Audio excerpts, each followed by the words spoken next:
விரக்தி மனநிலை விரட்டியடிப்பது எப்படி? மனித மனம் உண்மையிலே விசித்திரமானது. சந்தோஷமும் உற்சாகமும் பொங்கும் வேளையில் நம்மை கையில் பிடிக்க முடியாது.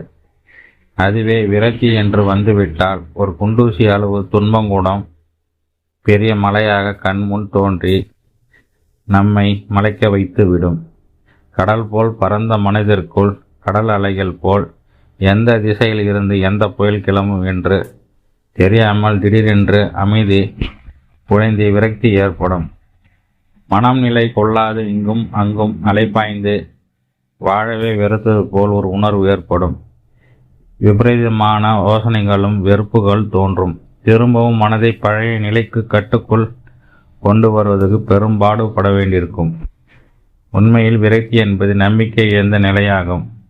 ஒருவர் மீதோ அல்லது ஒன்றின் மேலே உள்ள நம்பிக்கை தளர்ந்துவிடும் பொழுது ஏற்படும் உணர்வு தான் விரக்தி நிலை. இந்த விரக்தியின் ஊற்று எதிர்பார்ப்பு. விரக்தியை எதிர்பார்ப்பிற்கும் யதார்த்தத்திற்கும் இடையே ஏற்படும் இடைவெளி என்று கூட சொல்லலாம். நாம் ஒன்றை கடைசி வரை நம்முடன் வரும் என எதிர்பார்த்து இருப்பதும், ஆனால் ஏதோ ஒரு சமயத்தில் அதை நம்மை விட்டு விலகுவதும் ஏற்படும் பொழுது நம் எதிர்பார்ப்புக்கு முரணாக யதார்த்தமும் நிகழ்வதால் நம்மை விரக்தி தோற்றிக் கொள்கிறது. நிராகரிக்கப்படுவதும் நம்பியவர்கள் கைவிடுவதும் அவமானப்படுத்துவதும் நிகழும்போது விரக்தி மனப்பான்மை ஏற்படுகிறது. சிலர் குறுக்கு வழியில் இந்த மனப்பான்மை போக்குவதாக எண்ணி இணையதளத்தில் நிறைய நேரத்தை செலவிடுவதும், அளவுக்கு அதிகமாக சாப்பிடுவதும், தேவையில்லாமல் பொருட்களை வாங்கி குவிப்பதும், பிறரை பற்றி பொருளை பேசுவதும் என விரக்தி நிலையை கடக்க எண்ணுகிறார்கள். இவை சில நிமிடங்கள் மட்டும்தான் நலம் தரும். இவற்றை விடுத்து யதார்த்தத்தை ஏற்றுக்கொள்ளும் பக்குவத்தை பெற வேண்டும். இந்த விரக்தி மனப்பான்மையை போக்க தியானம், நல்ல புத்தகங்கள் படிப்பது, நண்பருடன் சேர்ந்து மகிழ்ச்சியாக இருப்பது, பயணம் செய்வது என்ற மனதை வேறு ஒரு செயல்பாடு ஈடுபட கொள்ள செய்தால் நல்ல பலன் கிடைக்கும். இல்லையெனில் பயமும் விபரீதமான கற்பனைகளும் சேர்ந்து மனதை ஆட்டி படைத்து நம் மன அமைதியை குறைத்து விரக்தி நிலைக்கு கொண்டு சென்றுவிடும்.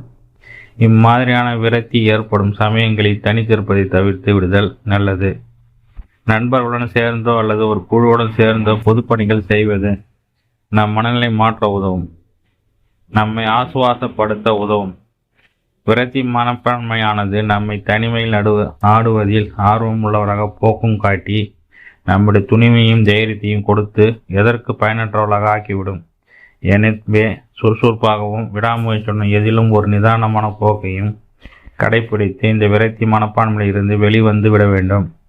இல்லையெனில் நம்மை முடக்கி போட்டுவிடும். இந்த மனப்பான்மை முன்பெல்லாம் வயதானவர்களையும் நோயாளிகளையும் பற்றியிருந்தது போய் இப்போது இளைஞர்களையும் தாக்குகிறது. நல்ல வேலை கிடைக்கவில்லை, நல்ல சம்பளம் இல்லையே, சரியான துணை அமையவில்லையே, எதற்கும் விரக்தி நிலை அடைந்து வாழ்வதை வெறுத்து விட்டது போல் உணர்ந்து சோம்பி தெரிவார்கள். இந்த போக்கு சரியானதல்ல. எந்த மாதிரியான வாழ்க்கைக்கும் பழகி போன உள்ளங்கள் சின்ன சின்ன ஆசைகள் நிறைவேறாத நேரங்களில் கோபமும் விரக்தியும் அடைவது இயல்பானது தான். ஆனால் அதிலே மூழ்கி விடாமல், மனம் தளர்ந்து விடாமல் இருக்க பயிற்சி செய்ய வேண்டும். தியானம் பழகுவதும், நல்ல புத்தகங்களை தேடி படிப்பதும், நல்ல நட்பு ஓட்டங்களை உருவாக்கி கொள்வதும் விரக்தி மனப்பான்மையை விரட்டி அடித்துவிடும். இழந்த பொருட்களை மீட்டு விடலாம், ஆனால் இழிந்த மனதை நம்மால் மீட்பது சிரமம். எனவே மனதை எக்காரணம் கொண்டு தளர்வுறாமல் பார்த்து கொள்வது நல்லது. அன்பே சிவம் என்பது போல் அனைவரும் அன்புடன் பழகுவது மனதை உற்சாகமாக வைத்துக் கொள்ள உதவும். மாதம் ஒரு முறை அருகில் உள்ள சிறந்த இடங்களை சென்று பார்ப்பதும், திறந்த வெளி காலாற்ற நடப்பதும், பிரயாணமும் போன்ற மூச்சு பயிற்சி செய்வதும், வாழ்வில் அவ்வப்போது நடக்கும் சின்னஞ்சிறு மகிழ்ச்சியை நிரந்தர சம்பவங்களை நினைத்து பார்ப்பதும், நமக்கு பிடித்தமான ஒரு பொழுதுபோக்கு செயலை ஏற்படுத்தி கொள்வதும் நம்மை உற்சாகமாக வைத்துக் கொள்ள உதவும்.